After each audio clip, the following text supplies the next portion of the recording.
All right, so once you click on the VDI to open, you'll see something that looks like this.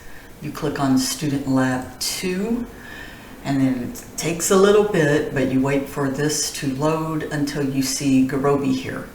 And then from here, down here in this search bar, I'm just gonna start typing Jupyter. I just typed a J, but I want the Jupyter notebook. So that's gonna take a second here to open. All right, now that it has opened, I go to File, New, Notebook. And if this pops up, you always want to say this is preferred, Python, select.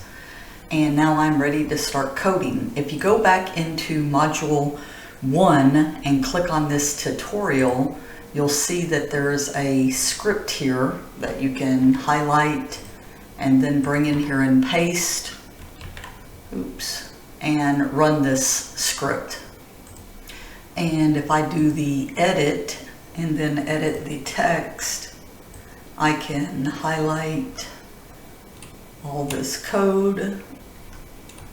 Now these are going to be in different text boxes, so let me just highlight this first code. I'm going to copy this, go back in here and paste it, so it pastes a lot better than you saw that last thing. And then I'm going to go here, which is just optimizing my model, and I'm going to paste that. And then finally this last part, which is doing the printing, paste that. And finally this last part.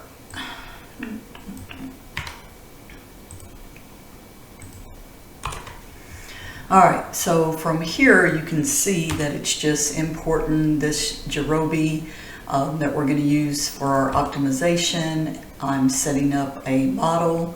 Here are my decision variables, x1, x2. My objective function looks like it's 5x1 plus 4x2. I'm maximizing, so this is where you'd change if you were minimizing. Adding the constraints. So what's 6x1 plus 4x2 less than or equal to 4? I don't know why that window popped up in front of me. And so just setting up all the constraints and then just simply to run this model. And that's just some comments there. So I click run and I get invalid syntax because on line 24 I have to correct my model, because this line right here, when I copied it, should go on the next line. Okay, so that was commented out. Let's try to run this again. And this is the issues you can see with the copy and pasting, that you have to make sure these are going to the next line. A lot of it's because that was a PDF. You know, those aren't the best to copy and paste from.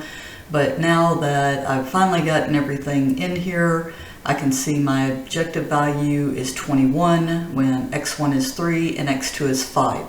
So remember again, this is in the reading resources, the tutorial, and this tutorial gives you this nice PDF. I mean, it explains all this, walking you through it, but getting some actual code in here to run.